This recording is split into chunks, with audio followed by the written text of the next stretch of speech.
Hello. Okay, we got Steph. Hi. Therese. Hi, how's everyone doing?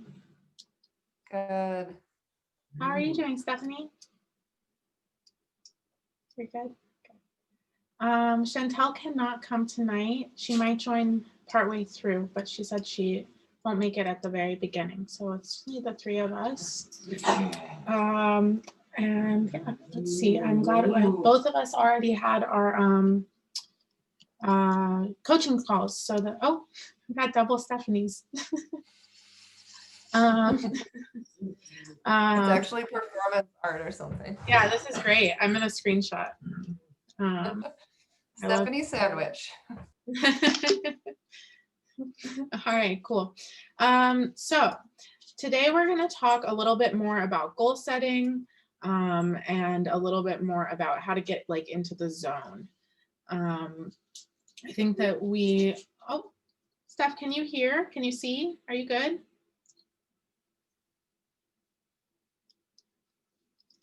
I think you're muted.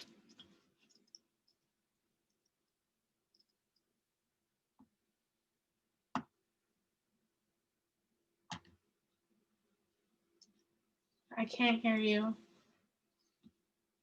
Okay, we'll keep going. Okay.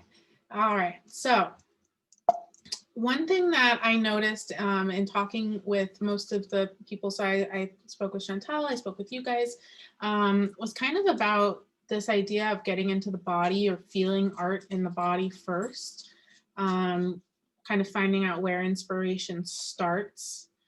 And I know that for me, I've noticed that if I don't take time during the day to get into my body, it's very difficult for me to think clearly about creative stuff. I can totally do my admin work. I can, garden. I can, I guess gardening's getting into my body, but I can focus on some stuff. Oh, let's see, I think. All right. And so most creative projects, if I try to do them without having done all right, this is even cooler. Hold on, the two camera angles is great. All right.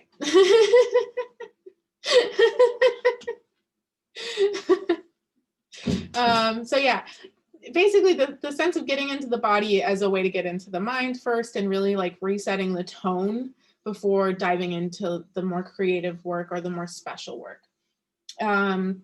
So if you have a second to just jot down, or if we want to just talk since it's the three of us about kind of what we do to get into our bodies, what your go-to physical activity is, and then in what ways you find that you're a little bit more creative after you've started to move around. So we can chat, or if you want to take some time to write it out, we can also do that to kind of get your thoughts in order. Yeah. Yes, I can go first. So I practice yoga. I've been doing yoga for quite a while. I don't teach yoga, but I do feel like if I need to get away from my desk and need to kind of like recharge, I know that I can do like a quick vinyasa, or I can put on like, a class and get into a couple of poses, and that'll really reset for me. But I also know that like I have a little bit of a block around yoga because I feel like it's a whole production. Like if I don't do it the right way, it's just stretching. It's not yoga. But if I do it right, then it's yoga. And so I definitely think it's like at least a 20-minute thing, and that I'm gonna have to like do a shavasana after, and who knows how that will make me feel. And what if it has the opposite effect on me and I end up being too zen to get anything done? So I kind of have that block in my head around doing like an actual yoga class or a full yoga cycle midway through my day. But what I do find that I can go to and get into is either dancing like really crazy and like dance like no one's watching, and just like kind of jump around a lot and move my arms a lot, and like not even look in the mirror, just like getting the physical energy out of the body. Or I can also find some similar relief with jumping, like jumping in place, or like shaking the bottom half of my body in like a jumping manner. I find that like really reinvigorates my cells on, like, you can kind of feel it on a cellular level, if that makes sense. So those are things that I know I can do that take less than 5 minutes.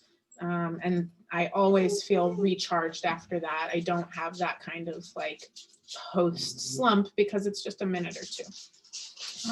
So yeah, I will kind of let us all share however we'd like, and let me know what you guys think on this. I'll go. Thanks, Beth. But I can't. Should I be seeing everybody? So it's me, Therese, and you tonight. Okay. I just see you. Cool. There might be a different way to view, like if you see a little icon, like a grid somewhere on your tablet screen, it might open up to see the screen share.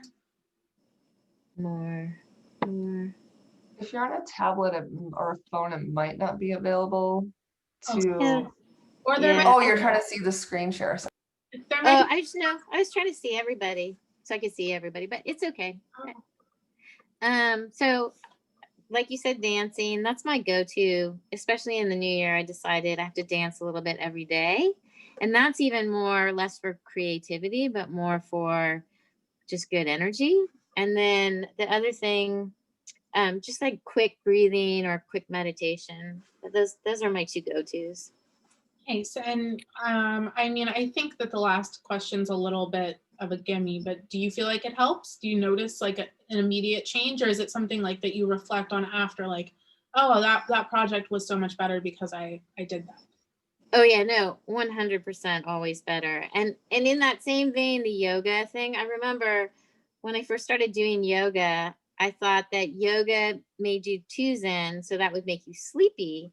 And I'm for some reason I just had this weird idea that yoga would make me really mellow, and but it actually makes me more focused. And I would say almost 100% any kind of stretching or yoga definitely would helps create or focus, one of those two things. Definitely, I agree. Whenever I do yoga, I don't end up feeling sleepy like I think I will, but I think that's just something in my head. I tell myself that it's like, you're supposed to do it before bed, is almost like the story I tell myself. That's not true. Well, what about you, Therese? I have a, while we're on the topic of yoga, a similar aversion in a way to yoga, but because I remember when I did a lot of yoga, if I ever missed a day, I would feel so terrible that it's like this part of me that's a block that's like, if you feel too good, then you're gonna feel super bad if you miss a yoga day. So anyway, that's kind of my yoga aversion. But like, I have a couple lists, like what I do and then what I could do. But what I did today, a couple of these things was like jumping, shaking.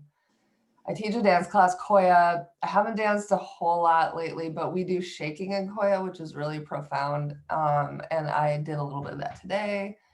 And actually I stood at, I'm gonna put that on the list. I actually use my standing desk all day, which helps like somatically with focus or just feeling better and like there's circulation going on.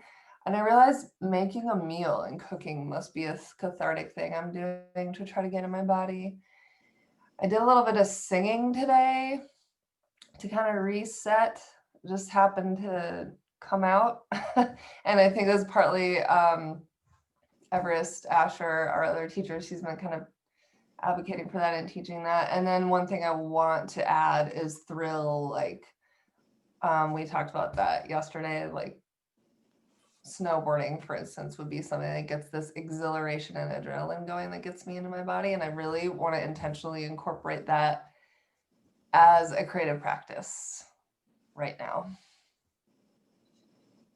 I'm so glad you brought that up, because I know that on Monday we were speaking with Chantal, and I hope she doesn't mind me sharing that she does like Wim Hof practice with cold water, and that brings a sense of clarity for her. Or she even plays around with temperatures in her home. So knowing that like the floor will be very cold on her bare feet when she wakes up as like a sensation to kind of quietly bring that focus into her morning. Or even playing with scents that are a little bit shocking to the nose. So I'm really glad that you brought up thrill and adrenaline, because I think that can be hard to harness outside of those moments. So figuring out that like clarity and carrying it through is like one of the hardest things with thrill seeking, right? I love that. Okay, cool. Nice. Well, thank you. My kind of final point is that it doesn't need to take more than like a minute or two, or it can be as simple as stopping to cook yourself a meal. I've been doing that too in the middle of my day, like making sure I take a lunch break that I actually cook for myself, and it is a game changer in your day. And I used to think like, oh, I don't have time to do that, but actually it gives me more energy and I make the most of my time when I'm well fed and well fueled. So it's totally like, you just have to take charge of that type of stuff. So how can you remind yourself to reset your body so you can open your mind? So I try to keep something visual that's like maybe just like a Post-it that's really bright right in front of my desk, or something on the fridge, so that while my coffee is getting ready in the morning, I can kind of maybe remind myself to stretch or to drink a full glass of water. But it can be as simple as just writing like shake on a Post-it and leaving it somewhere where you can see. Because I think that we know that these things work, right? We know that they're good for us. We like doing them.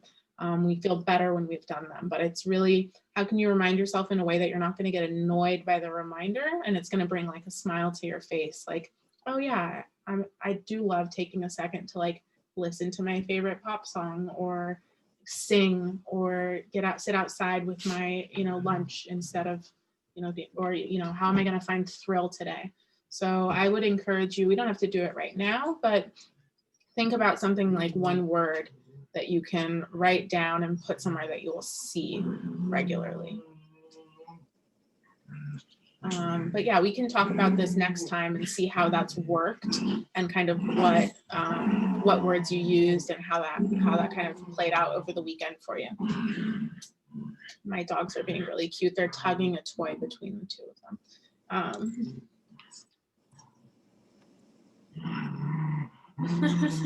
No. My one dog, he makes he's a Jack Russell mix. Oh.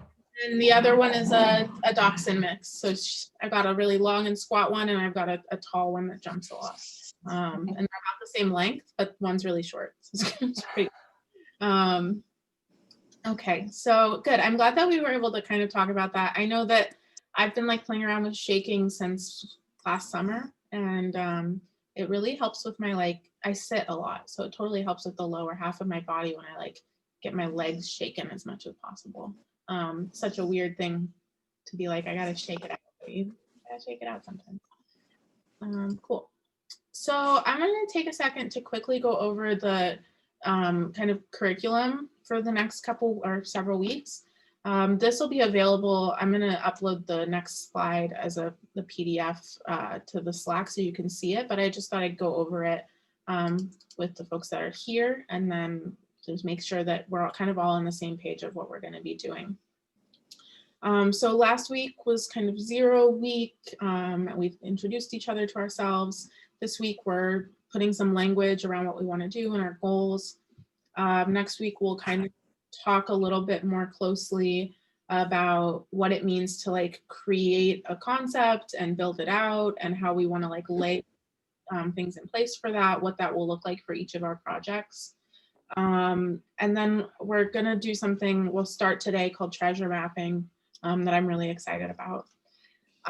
So week 3, we're gonna talk about, so after we've created an idea and we've set the plan in motion, how is the process going? Are you able to create some ritual around your work? How are you encountering your hurdles? What support can we provide as a collective to each project? Week 4, kind of as you start getting into the process of creating, how are you feeling about the practicality of creating your message and sending it off? Do you feel like the quality and the value represents what you initially set out to do? How can you kind of either redirect or keep on one path based on what you initially set out to do. From there, as kind of looking at parallel processing, so as we build an idea, how can we start messaging around it so that it, you know, has a little bit of momentum once it's ready to be released. This idea of portfolio building and then resource exchange amongst the cohort. So, you know, I don't know anything about, I can't think of anything I don't know anything about right now. Well, that's nice. So I don't know anything about coding, let's say. I do, but let's say I don't know how to code, and Therese is really like the thing that I want to code. Therese knows like the back of her hand, and I'm really good at coloring and color theory, and Therese needs some support on building a color palette for the project. We might spend an hour with each other on a one-on-one Zoom call and do a little bit of a resource exchange to make sure that we can support each other in every way possible. Or it might be that Chantel's an incredible writer and I want her to read my manifesto and make sure that it actually makes sense to someone who's not in my brain. And I can do something for her. So we'll talk about that kind of as that comes up in the next month or so. Then we'll move into kind of how to gently critique the projects, where they're at, and then overall portfolio critique. So how can you make what you already have as strong as possible so that other people can fully understand your message? And then where do your next projects fit into that, and do they align with what you set out to do?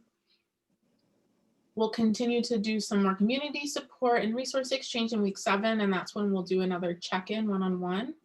And then week 8, we are going to talk about digital branding and marketing.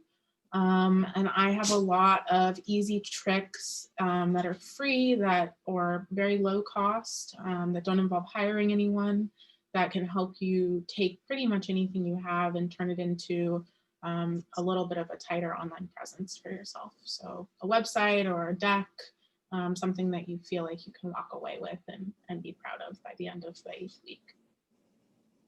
Cool. Any questions on that? I know it's like a lot of information all in one place. No? Good. Okay, cool.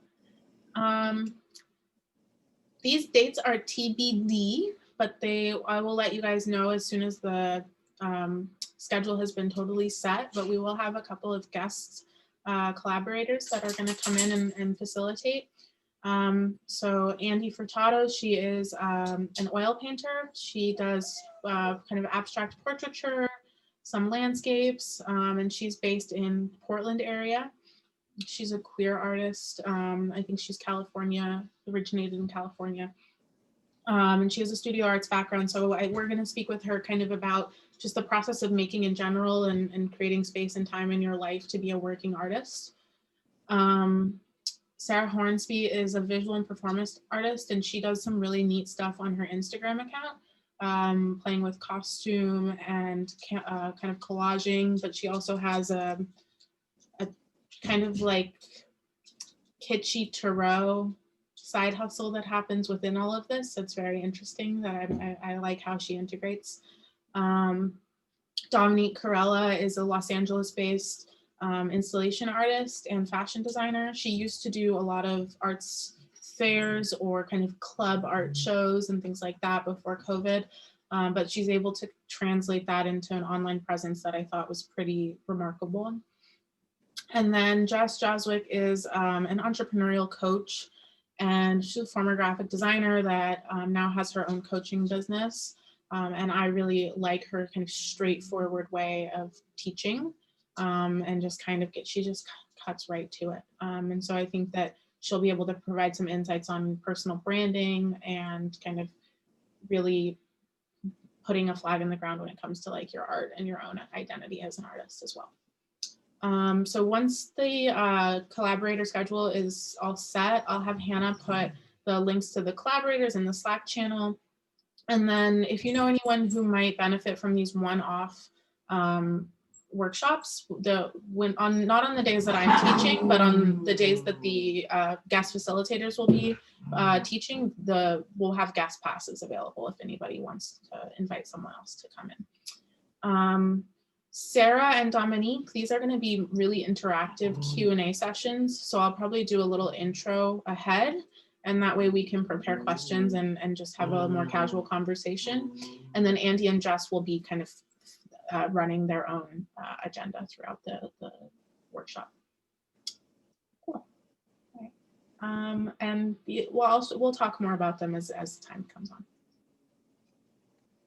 All right. If there's something missing that you feel like you need to have, or you really want, or that doesn't meet your expectation, let me know. I am really open to this and being flexible to the needs, especially because it's a relatively small group, so we can kind of do this how we want to do it. But we're good. We're good with it now. Let me know, and if not, then we can always change it along the way too. Cool. All right, so today we're going to get into goal setting. Earlier in the week with the journaling exercises and in our coaching calls, we talked a lot about kind of where you are right now with your art, and what qualities your work has had in the past that you felt comfortable with, or where you found barriers in the past. So it was really grounded in like a sense of reality and a sense of feeling. And now I want you to kind of do the complete opposite and talk about, if you didn't really have any bounds on who you are or how you felt, where you would be in the future. From there, we are going to basically be working backwards. So talking about what will get us there to be kind of that unbound future self. And then we'll talk about treasure maps, which is going to be a really cool project that we're going to work on. So if you have your journal handy, I'll just put a 5-minute timer on, and we can write about basically your best possible self, how you define it, not what anyone else thinks is your best self, but just what you think is your best possible self, unbound by frustrations, blocks, or barriers. So you have all the money in the world, all the resources, all the space, all the time, the energy, and you get to do whatever you want. And so think about it maybe in a month, 6 months, or a year. And I'll do it too. And let me put the timer on now. All right, starting now.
Spicy.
Okay.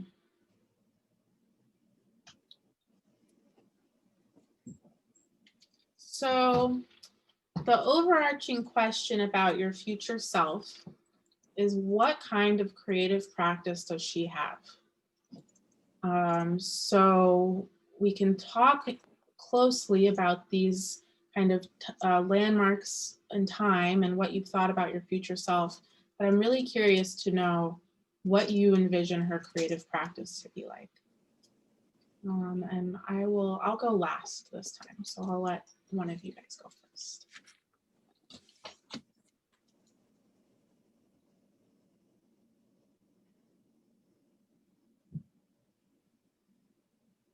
I guess I'll go. I kind of have a hard time writing this because you're supposed to envision your future self without any constraints, right? So my future self without any constraints would be, it's twofold. I'm developing a product right now, and it's a food product, and I'm really close to being done. And so my future self would be, to have access to all the resources that I need, the sort of packaging to what like the lid is going to be, because every little step of the way is really complicated, to finding the co-packer manufacturer, which is crazy, to finding the financial part of it, like how much money do we need and where is that going to come from, to to actually the packaging and the graphic design, to where this co-packer is going to be. So all of that, like putting all of these things into place and having kind of more of a roadmap to how that should be, because right now it kind of feels all over the place. We're kind of grasping at everything, and the main thing that I'm doing is just finishing the product. So like right after we finish talking, I'm going to go and start like mixing things together. So I guess I without any frustrations would like to be able to have a better road plan for that, and sort of to be able to access the resources, because a lot of these things you can research, yourself, you can talk to people yourself, which we've been doing, and get a lot of the information for free, or you can pay somebody to do it each step of the way, to the packaging. And then the other side of things is what? I said I'm just taking notes on everything. I hope you know I'm listening. Okay. And then on the other side of things, I don't think just coming up with products and making them would be, even though it's super creative and I love it and it's fascinating and I want to continue doing this, it doesn't kind of fulfill the artistic side of me. And I've been starting to realize that in these talks. And so another part of me that I would like to develop is and if there was no kind of money or anything involved, something that has more of a social bent to it, that combines art and food somehow. And like some examples of that would be I know somebody who does food dyeing. She makes clothing that she like silk clothing that she dyes with restaurant scraps. And so she goes to all these restaurants and she gets their scraps and she does food dyeing. Or I know another person who did like an artist dinner, and there were 4 artists, and some of them had food backgrounds and some of them didn't, and they did a course for this dinner, and it was really crazy and it was really fun, and I just was super fascinated by that. Or a friend and we want to do a dinner series, which right now it would be hard to do, but I think you could do it all online and photograph it and still do it with a menu and just do it as an art project more. Which it was a dinner where everything is black and bruised. So it's like blackened and bruised, dark colors, blues, blacks, grays, all of those dark colors into a dinner plan. And she's an art director, so she would do kind of help with like the plating and like what it goes on and how it's served, and we would work on that together. So that was something that we thought of a long time ago and have never even, have kind of dropped it and stopped sort of putting things together. But yeah, something like that with more of a social bent to it. That's kind of brings more creativity, more joy. Yeah, something like that. It sounds like, so for the first one, I think you're talking about the same thing. I know you said it was like two-sided, but I think for the first one, you're trying to figure out how to show up as your most creative self in this really like production-y, manufacturing setting that maybe you found yourself in as a result of your creative talent, but then now you're like, well, I don't really do this stuff and I want it to be right because I care about the product, but this is not my job really. And so Right. figuring out how to find like a voice and still be like an integral part of the project that you've started from the ground up without like being at the whim of everyone else's decision making. So I think that that is also the same as situating yourself amongst the restraints of like resources, be them like COVID restrictions or the resource to create or the photographer at the time, what that might be, and still rooting yourself in your creative purpose. So I mean, I guess I would ask you to maybe take it just one step further and see if you can describe what element of this kind of blackened and bruised, or this idea of continuing and seeing a project all the way through to the end, like what thread of creativity do you find yourself like either missing or knowing that you need to cultivate more? What thread, what do I find missing? Or like what thread of creativity in those in like what you've written about do you feel like can come out and grow more of, or like how you can like support that more true sense of self amidst these other things? Do you feel like there's like something there? I think I just need to sit because I've been so involved with the science part of this product and like the sort of how it's made, like in this very crazy manufacturer world where there's like 10 million different ways to make something with different big machines, and it changes if you make it on a large scale. And that's I mean, I've been looking online at like scientific stuff, and that's just so uncreative. It's very draining, and it just takes me so far away from, what. So how can I bring? I think maybe it's where can you know that it's going to be a drain versus where you know you can contribute. So if you know that you can contribute and come in and have your authentic voice and not get bogged down by the process, then that's, I think, where we find in the food production world that you're able to come in and still have your agency and not get pulled out. But then I think in the other sense, it's how can we create agency around amidst your other responsibilities, amidst your other world, where does it come in that you're able to create space to create? So in both instances, it's about creating a little bit more space and time and figuring out what's worth your while, I think. Right. Those creative juices to flow. Okay, cool. What about you, Therese? What came up in those 5 minutes? What my creative project, in this? Yeah, I'm sorry. And in terms of, so what, like kind of your unbound self and where you might see yourself, or what you would be doing without any restriction.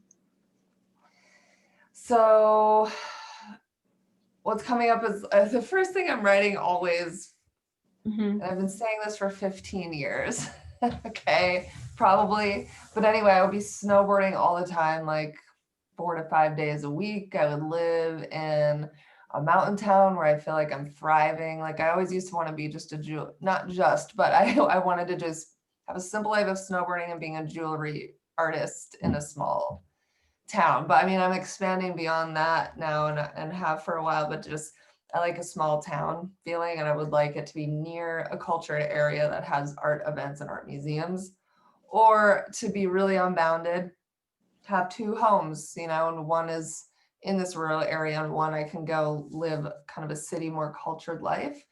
And I wrote a lot about what my surroundings look like, since that is a big passion of mine, is like how healing spaces are created and designed, but also not only healing spaces, but utilities. So I'm really into having like a commercial kitchen in my home to do like herbal projects, like, you know, just being able to take care of things that are harvested outside, like I know need large spaces. My studio would accommodate like the tactility of like clay and screen printing, but then also higher end digital work, like big, large format printer, large scanner.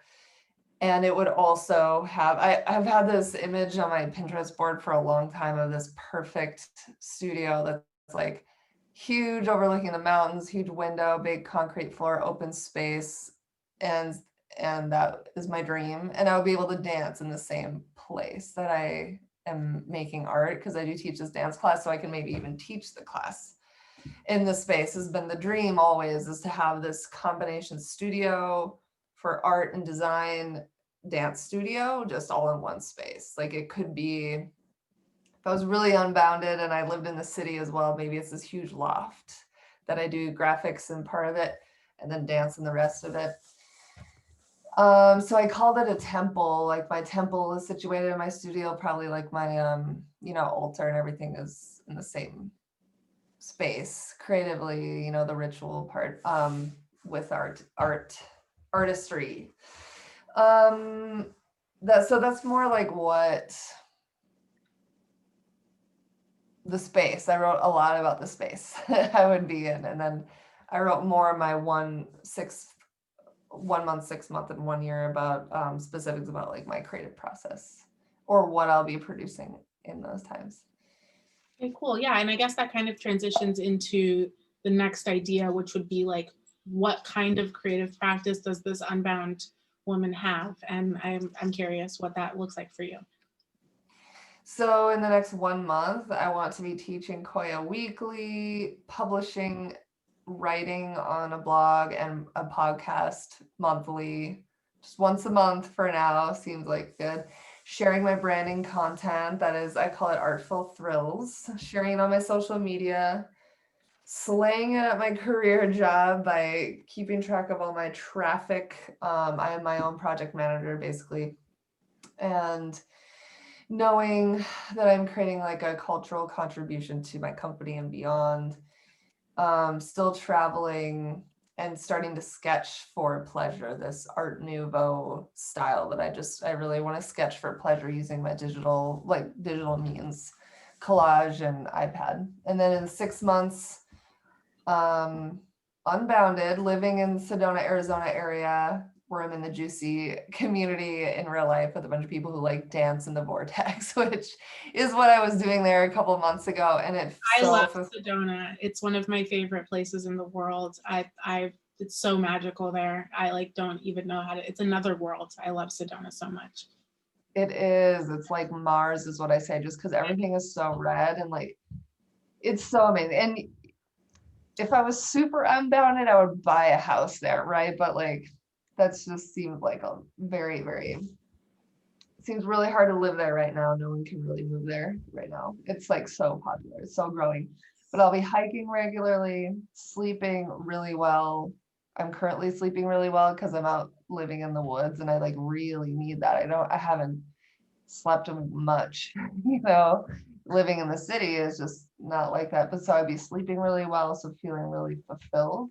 And I'm steadily in ritual with my action sports life as well. So I skateboard too, and I feel like on some level, well, I still want to be a trail runner. So to me, that feels this thrill that I would have access to, like living in the desert. I want to live part-time in the winter, part-time in the desert. And then 1 year I'll be doing all of that, but publishing more. So like group coaching, working on a book, selling products, whether it's digital, and then like within a year starting to sell more physical products like daily journal and maybe clothing, or just like yeah, logo clothing are designed. And then I'm miraculously attracting people who I am beyond excited to meet with in real life. And I'm starting to plan retreats with these same women. I love it. I love it so much. Thanks. Yeah, what a nice vision for yourself. I like how you carry it into each thing, so you see that you're building onto it. Mhm. That's and I think that these ideas about what environment you need to create, it's a holistic view. So that's wonderful. Yeah, so let me see what I wrote. My big unbounded self is isolated, is connected with family, and has money. I'm just honest about what motivates me, and those are things that motivate me, is being able to be physically isolated but still very close to people. I really am more than ever feeling like space, lots and lots of space is what I need. I don't know what that space looks like, but I just want as much space as I can get, as not as far away as possible, but farther than I am right now. And I also am wanting to be more so in about 1 month, I'm feeling more confident about my offerings and my networking skills. So I feel like I've kind of dipped my toe in the water in that regard in terms of like kind of shifting my business model. But I want to be really comfortable and like be having fun with it, not so much feeling like it's work. In 6 months, I would like to see this mastermind in a really healthy place, be really proud to see it, kind of what it grows into and it attracts. Oh, yay, Chantel is here. Let's let her in. All right, she's getting all connected. Hi. Yay, we're so happy you made it. Thank you for coming. All right, if you want to get kind of up to speed while I'm talking, we just did a 5-minute journaling exercise to talk about our unbound selves, and the kind of, if you have a hard time being completely unbounded, we gave time as a framework. So 1 month, 6 months, and a year. And then the follow-up question to that was, what kind of creative practice does she have? So Stephanie and Therese already shared, and I was kind of talking about what that looked like for me. And if you have time to catch up and you want to go next, you can. Okay, cool.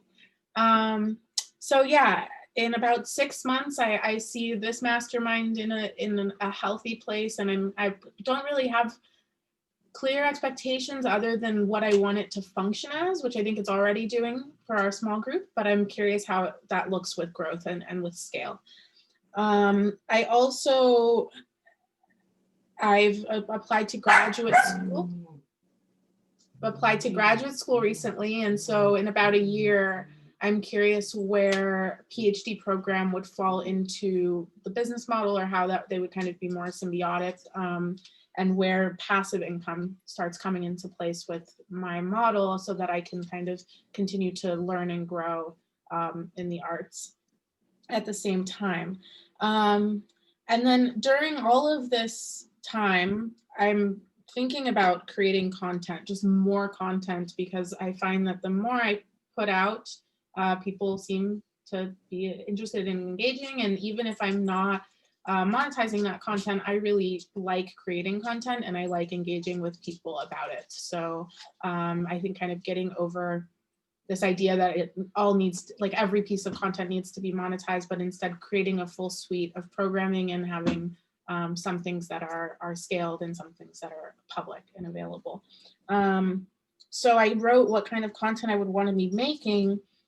So vlogs, blogs, and I also want to do something called Art History 101, where I'm creating bite-sized content about art and artists that is really accessible for anyone, and that is kind of decolonized as well. That's kind of my like quick term for it.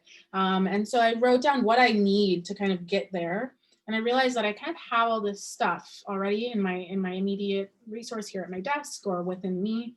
And it's about structuring time. So for each one, I figured, like, what do I need to do to make Art History 101? I need a little bit more of a script. I tried to do it a few times and I felt like I was kind of sputtering, which I don't usually feel in kind of video form, but I did with that. So I figured, okay, I need some more milestones within Art History 101 to create that content.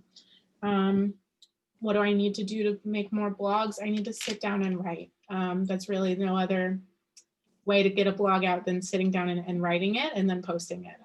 No editor over my shoulder, no due dates, but that's what it's going to take. And then with creating more vlogs, I need to film more. I'm not in the habit of filming my day-to-day life that much, but I think that if I have more content, I might be inclined to sit down and edit and create the vlog. And so a lot of this, I'm seeing there's a balance between networking and producing. And so how can I feel comfortable to produce and also feel comfortable to network, and where is it? Is it a 60-40? Is it a 70-30? And how does my network and my community contribute to what it is that I'm making? Because a lot of my kind of value proposition for myself and why I do this work is that I'm passionate about the types of community that art creates. And so really like being not an arbiter, but a facilitator of those types of communities is my goal here. And so how do I need to get to my goal? And I'm seeing that it's a lot of stuff that I have right here, and it's more about getting organized, even in what I want to do in the next year. So that's kind of what I was able to take away from that. Let's see. Chantal, were you able to take a second? Do you want to share? Yeah. A couple of my biggest frustrations and blocks are time and organization. And so one thing is getting fixed, and it actually started to get fixed this last weekend. We bought a new memory foam topper for our mattress because we haven't been sleeping very well. And so since I haven't been sleeping, I just sleep in, and the creative time that I could be having for myself in the morning, I go back to bed because I'm really tired because I didn't sleep.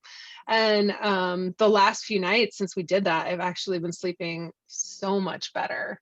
And so I feel like it's such a simple, silly thing, but having better sleep, then there is more time. And I don't feel like I have to do all the things at once because I'm not going to sleep well and, and work and everything else. And so, but also organization I'm really, really good at organizing for other people, for work and just, friends and everyone else. But my husband says that I am like Mary Poppins, where I'm practically perfect in every way, but also you could open up something and you could enter a whole other dimension because there's so much stuff, and who knew it would all fit in there. And so even because on Monday we talked about music is the start for where I get the creativity, and then the painting, and then the writing. And so I actually opened up my music folder today. I have I want to say 700 gig of music on my computer. It's a huge, ridiculous amount. And I actually started looking up ways that people who are very about it organize their music and programs they use to tag music, so that I could create better lists and things that would be more inspiring, and it's not all just thrown in there. So I'm actually kind of proud of that. So and so I feel like removing those frustrations and like just doing that now, then within like the month, I'll have the schedule set. And I've been doing a Kundalini Kriya that's supposed to help with creativity. And I find like I really resonate with Kundalini, not with the deep practices of it and the strictness of it, but I think it's the arm movement and the repetition, it kind of just clears my mind. And so having that Kundalini in the morning instead of at night with getting better sleep and all the organization, I feel like that's just by 1 month, I'll have a schedule. It will feel like this is what I do now. This is how we start our day and do everything. And I want to 6-month me will have the book finished and be active on social media, finding a way to create more with video and with writing. And the same with 1 year me, I'd like another book finished, but also processes of me painting, and whether that's digitally or watercolor, whatever, so I can show that process, that it's not just sit down at the computer and write. That works for a lot of people, and it works for the writers that I follow, but that does not work for me. And to show that there's other avenues to what you want to succeed with. And I actually get a lot more interaction with my on my social media with video than I do with just plain posts. And so it might be a fun way to try to be more expressive and more creative anyway. So I mean, I have seen so many, but I never pass up a good time lapse of someone making something. yeah. Probably one of my favorite things to see. It's very calming, especially if I like the artist. And so I think that adding that layer of process and color and insight is, you're not off the mark there. I think that there's definitely a consumption market for that. Very cool. Sleep is so important. I have like struggled with sleep my whole life, and I didn't really know what it felt like to get a full week's like set of full good sleep more than 1 week in a row, and like how that would impact my productivity, my mood, my life. And I started being able to sleep a lot better recently, and it has completely changed everything. I don't take it for granted, and now I know if I wake up in the middle of the night or if I'm tossing and turning, like that it's going to compromise my next day. And I'm usually pretty gentle to myself because I didn't get enough sleep. I think that understanding that it completely sets the stage. It can be as simple as a mattress pad or changing your morning routine, but it can, I think I totally just didn't know what it felt like to get good sleep, and it 100% changes your life when you start getting like that back on track. And I know Therese mentioned sleep as like a big part, like sleeping well and feeling like the sleep cup is full as part of the process. And She's reminding me I need to be wearing my blue light glasses. I know. Have mine on. I got these too. Oh, good. We are rocking it. Yeah, good. Hold on. This has been the night of me screenshotting all of us, but I'm going to do it again. Oh, we're so cute. Okay, I love it. Okay. Oh, I don't know if I had a chance to tell everyone, but this is our group. So it's the 4 of us. Sydney is one of my one-on-one clients, and she decided to opt in for just continuing with one-on-one coaching because she's doing more like business management development. So we're doing more business coaching together. And then we had one other young woman named Melissa who was going to join us, but she got confused about time zones and is going to do it offline. So we'll be the kind of live group that is meeting regularly. Welcome to your cohort. Yeah, and so again, I just wanted to mention, Chantal, you talked about doing a Kundalini Kriya and recognizing that creating some balance and some space for you. And at the top of the call, we all spoke a little bit about what we do to get into our bodies and how that impacts our creative process. And one of the things that I mentioned was just kind of the idea that sometimes a full ritual can be a block in and of itself because you feel like you got to do it just right. And so we're practicing the idea of writing something on a Post-it or a note card, and just one word that you can put somewhere visible for you, to get you to do something that might not be a full Kriya.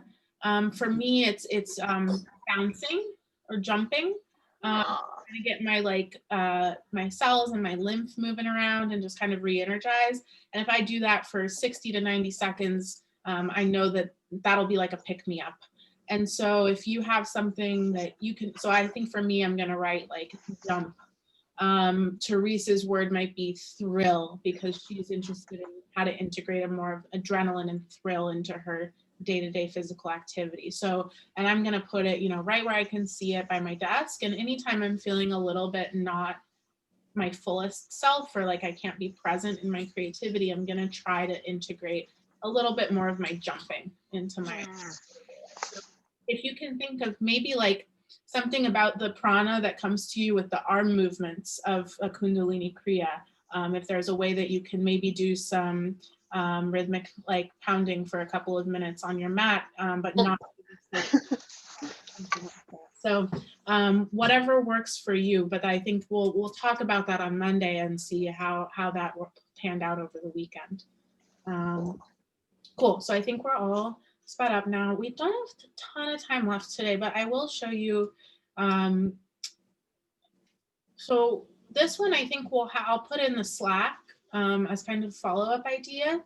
But basically looking at the journaling throughout the week that we've done and looking at where there's an overlap between your best self and your idea of good work. Because there's always going to be something there at that intersection, because of course you infuse good work in the quality of you, and I'm sure that you know very well who your best self is. So I'll share these in the Slack. Don't worry about writing them down. And then let me get us kind of. So what we want to do is look at cultivating something in one of these kind of buckets. So are we trying to create more space to have an arts practice? Is there a specific collection of work or a project that you would like to focus on completing? Or are you looking at kind of wrapping your digital portfolio and your marketing ethic into something? This mouse. I feel very old when I do this type of presentation.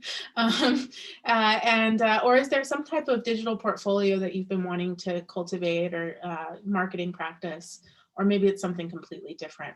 But in general, try to think of something like this. And again, we'll come on Monday with, I'll translate this over into a little activity that you can bring on Monday. And this is, oh, my GIF isn't working. This was a GIF. It was flashing like this, and it was supposed to say like, we're moving, because we're moving forward. Okay, so we're going to talk about this idea of goal setting that uses the acronym GROW. So what do you want? Where are you now? What could you do? And what will you do?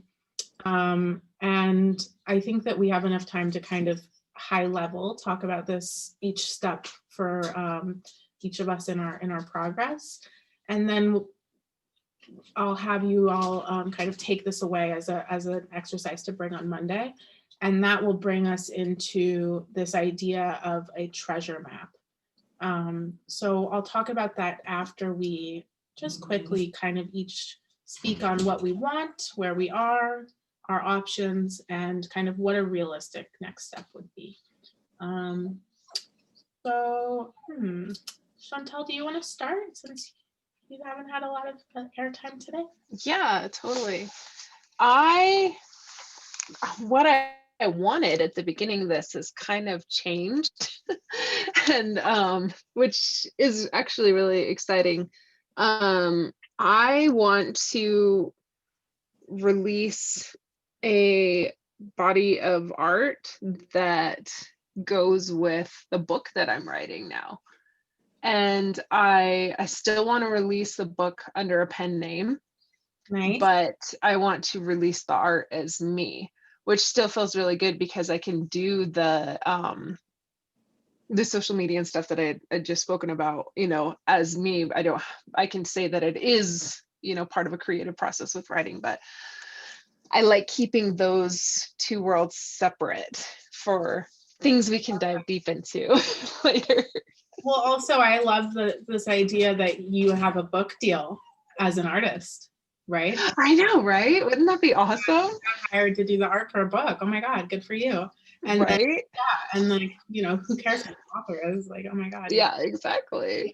So I'm all for stuff like that. I'm like, let's put it in your portfolio that like all this stuff. Like, let's get it really down. Yes. And then you could even be like, oh, you can ask the author for a recommendation. Like, I would even like have put a testimonial on how they. Oh my gosh. And I could write it as Vivian. Yeah. Like, How does Vivian is really exciting person. Yeah, how does Vivian feel that Sense House work? Like, I'm sure she's working with her. It was a dream. Of course. Author would wish to have such an intuitive visual artist to have on board. Yeah. I'm so glad you're recording this because I'm gonna write that down. Where I'm at now is stuck in the book, but like we had talked about last time, where I made that connection of the music leads to the painting, which leads to a brilliant writing session. And so I love exploring that, like building out the playlist and really feeling my feelings around it and then painting that. And my husband actually just bought me a new art program and a new tablet, so that I don't even have to get really messy. I can just do it all digitally, which is really exciting. And so so that fits with what I could do. Like I could start what I've said with, you know, it actually does the same thing. It will let me time lapse painting, and I'm still trying to learn all the aspects of it because I've been working on a really old janky tablet, and now I have this nice big one. But I can like do that, and I feel like with the scheduling and everything that we talked about, like this is actually like something, get up and have a nice cup of tea, have a few Kundalini thumps, and you know, and then get into just listen to the music. Even I could even be listening to the music while I'm doing just a minute or two of Kundalini. Get into the body, into the body. Yes. And then I was totally inspired too by kind of music setting the stage. And so I had the call. This was started off with in the waiting room there was some classical music playing, that one of my nice music songs, and I was just like, I loved it. Yeah, I was like, let's just like be zen and like follow, like no one's telling us we can't create a really good environment. Right. So yeah, I totally love that. I think that is a really like, I want you to try that this week. Okay. I want you to try I will. and playing with your new tablet, and even seeing if that's what you want your morning routine to be like. And like maybe playing around, like, oh, logistically the tablet's a little too bright on my eyes when I first am getting up, or maybe I love this and I'm going to do it forever. So I would encourage you to like even see if it works. Okay. Yeah, and since it's coming on the weekend, you have a little more. I mean, I don't know what you do on the weekends, but maybe you have a little more flex. Yes, totally. Cool. Yeah, I love that. Okay, cool. And then, yeah, it sounds like you have a lot of options. You have some resources available to you right now. And I think that's where you are, is you're exploring your options. And then next week, we can really figure out what that looks like for you on the treasure map. So the end goal of your treasure map would be kind of this completed volume with a set of art and maybe some content around the process as well. So that's kind of your package that you're going towards, and we're still figuring out the exact map. Awesome for you. Okay, great. It's exciting. Thank you. How about Stephanie? Okay. So what do you want? What I want to be finished with this product development part of my project, and I'm super close. So I feel like I have 2 flavors to finish of this like spread that I'm doing. And then after that, it's about texture and emulsification. And I feel like I can be done with this in about if I really did, like in less than a week. And then, yeah, but I'm having a hard time with this last little sciencey bit. And I think that what I'm not doing is, Therese, you gave me an idea because you gave so much, you came at it from a totally different angle. And I like how Raimi pointed out that you envisioned what your space looked like. And so I think that, because I work out of my home, and so my space is my home. And I think I just need to set it up like it's more of my studio for this last little push, instead of shit everywhere and homework for my son and all of that, and make my space more of a, let's get this shit done. This is like my workspace. And I think that's what I need to do. So I'm going to spend some time doing that tonight, so that I can just make a push to finish all this and get all my supplies out and all my stuff and organize it and make it feel, more, I just like I'm living in it, instead of it's all, in boxes and over here, and like some of the stuff's over there and the notes are all over there. So you really gave me a good idea of how to like, and also to make it more enjoyable, like with things that kind of inspire me and all of that. So thank you for that. Cool. So that's my goal. That's like your goal and kind of your reality too, right? You're like, Yeah. I don't have exactly the space that I want to create. Even if it's more sciencey or test stage, I still want to feel like I'm a creator. I don't have to endure anything. I can experience, right? Yep. And then your options, I mean, at least for right now, your options are to kind of reinvigorate the space, to maybe get some of the things that you can quickly do done, so you don't feel like something is weighing on the rest of your process. Yep. And like to feel like you're proud of some motion maybe. Mm-hmm. And then you even said what you will do like after this call. You like you're like, you're like, I got inspired. I'm gonna make a change. Cool. Yeah. And then I think what I would say is, for the other things you were talking about, it still falls into the same goal, right? If you are able to create something now with the end goal of the food product being finished in a comfortable way, you will also be creating space for doing other projects that are maybe a little more, food for art or editorial or plating and things like that. And so I think that I see that as the space as kind of the like center balancing point for you. And then figuring that can be where that authentic Stephanie grows out of, is from having a creative space.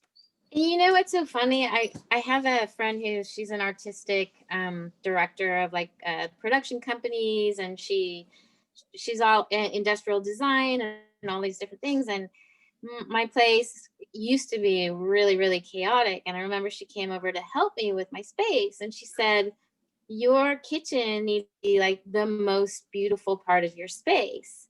And I wanted her to say, because she has a really fabulous place, I wanted her to say, oh, put a chandelier over here and color that wall eggplant or something like that. And so I was like, like, what? It doesn't, like it's good enough or whatever. But now, as we're talking about this, I realize that she was right all those years ago. And I really have to work on, I have a great kitchen, but I really have to work on making it sort of my identity, my own, making it special and not just a kitchen that I get stuff done in, and more inspirational. And you have a really open format home. And so I think you have the opportunity to even create more of like the kitchen being the home. And then the other things are coming kind of around that, instead of it being not in the way, but like kind of trying to have it be as smaller than it is or something like that, but really letting it blossom into the home. So I think that's great insight. And I'm glad that you reflected on an old experience too. Yeah. Yeah, that's always fun.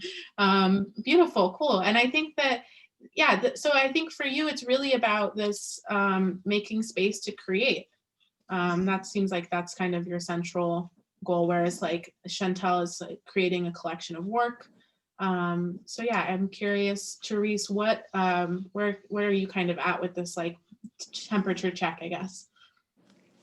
Yeah, well, what we had talked about yesterday is I kind of have a two-part in terms of, for this month, I'm focusing on my career and a lot of things that I need to get in order there to feel that I have the capacity to focus on my own artistic practice. So I made a lot of headway today and feel really good about it. So I have momentum. Good. The goal is that I basically, just tiny background story. Very complicated, but to simplify it, I lost like 6 months of work on an external hard drive that crashed, but no one knows, no one knows it. And I'm able to like kind of piece it together and redesign what I need to and all that. So I just need to, I did one thing today. So I just need to feel that, because there's a huge amount of shame to overcome. And that kind of informs my own art practice, like this shame of organizing or how I don't organize or whatever. So where I'm at is, I understand the reality of how much time it might take. It took 6 hours to do a thing today that should have been done 3 months ago, like that kind of thing. But amazingly, what I want to say related to that is every time I finish one of these big things this week, I get another really big project from my company, and it feels really good because I feel like it's job security, it's purpose, and then it's synchronicity. Like, okay, you're rewarded for the focus. And I also started paying for and registered for a class that's going to advance basically both my career and then my art practice. So it'll be 3D rendering, and I'm excited about being challenged and doing something hard and doing something that's really artistic and then advances my career. So I got that going. And then, but the goal of like I'm talking about this lifestyle brand that I feel passionate about and integrating thrill, and fashion is a big part, and I live in the woods, and I'm realizing I really need to document myself, like what I wear or what I do if I go out and snowboard down a hill for 3 seconds in my yard or whatever, like funny things I want to build. And I think the technology has got to be this practice that I build in so that the vision gets out into the world. So I want to be recognized. I want this creative, colorful thrill aspect to be published just so that I can get a community started. And where I'm at now is like, well, I've had a couple of friends even today, like, I really want to go snowboarding with you. And these are women. And it's like, I'm starting to attract women snowboarding, and I'm passionate about building a community of us doing this together, but in a ritual, like sacred, prayerful way. So I'm going to, what could I do? I'll go snowboarding this weekend or next weekend. I'll just like keep building that and being intentional. I would love to create like a schedule about posting on social media for my brand and a little other. This weekend, I think I'm planning to go to my best friends, and we're going to do something we call the WWW, and it's called the Weekend Website Workshop together. So to start to create the foundation or the container, I think. So Angela Sumner and some other people have been talking about that, like creating the container so that it then just attracts more. And then what will I do is being on a realistic schedule with that will really help me going forward. Nice. Yeah. So I think that sounds like, from what I'm understanding, is like you have the creativity going because that's what you do for work, and you are building out the creative and the career stuff. So there's a lot of structure around like that time and that space. But it's more about, I think for you, this digital portfolio and marketing aspect. So how can you tie in the different pieces of Therese and create a presentation that really lets like this spark come out in a consistent way that's still authentic to you? Yeah. And so you're in this, again, like you're in this options place where I think a lot of us have landed. I'm curious if you have a GoPro. I do. I do. I'm curious. Yeah, so I think that might be something for you, like, I would challenge you to use it as much as possible in the next 2 weeks or so. And just don't judge yourself on anything that you create, and maybe don't even look at it right away. But just kind of see what you can get and surprise yourself when you're ready to look at it. Because I think that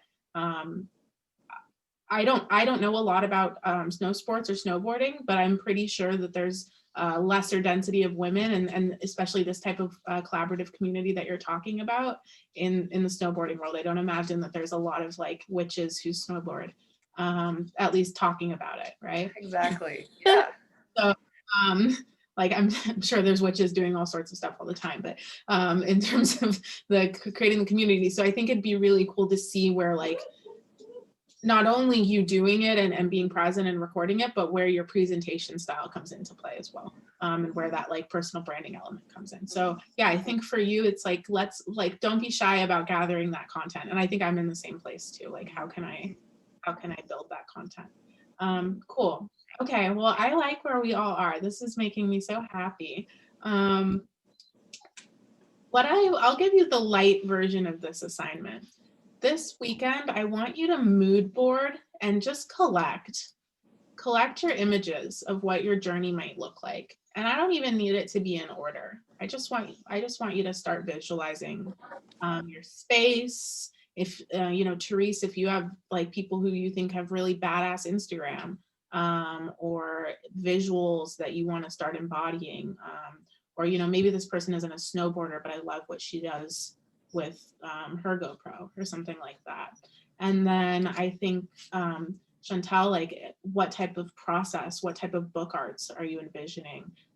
Where are you creating? What does it feel like when you're in the writing process, when you're bouncing all these things off? Where does Vivian's voice get louder? And then, we'll start building our treasure maps in the Slack group over the next week or so. And my goal is to like actually have us like each have like a this is like what I'm gonna do, and this is my like big last thing here, and here's like my perilous areas with my blocks and my boundaries, and here's my final product and how we're gonna get there. So we'll make that over the next week or so. Cool. All right, well, if you think of anything before Monday, put it in the Slack. We're all in there now. Chantal, I have a one-on-one with you tomorrow. And on Monday, I'll have like one sheets from all of our calls too, so that we can like all have our own personal journey going as well. Cool. Thanks, ladies. So excited. Thank you. This is so Thank much you. fun. It's such a treat to do this. I feel really like blessed and full when I'm doing this work. So thank you so much for participating and being part of it. Yeah. Thank you so much. Thanks. I'll make sure Hannah gets this up for you guys tomorrow so you can look at it over the weekend if you have any follow-up questions. Okay. Perfect. Okay, awesome. Happy weekend. Yeah, Yeah, happy you weekend, too. everyone. I hope you have lots of thrills. Oh yeah. Yeah. I want to Lots of see a thrills. witch on a snowboard, like a little emoji or something. Oh, That would be very cool. Okay, cool. Well, we'll have some brainstorming sessions too. Maybe we need a brainstorm feed in Slack for everyone. Yeah. And I want to know what witchy snowboarders eat. Like for fuel, Oh. and like what's your go-to snack like on the trail, and like all that kind of stuff. Teach me the Okay. lingo so I understand what my husband's talking about. yeah, Yeah. like shredders. Like, Yeah. How does a witch shred? All right. Cool, ladies. I'll see you guys next week on Monday. Have a good week. okay. you. Bye.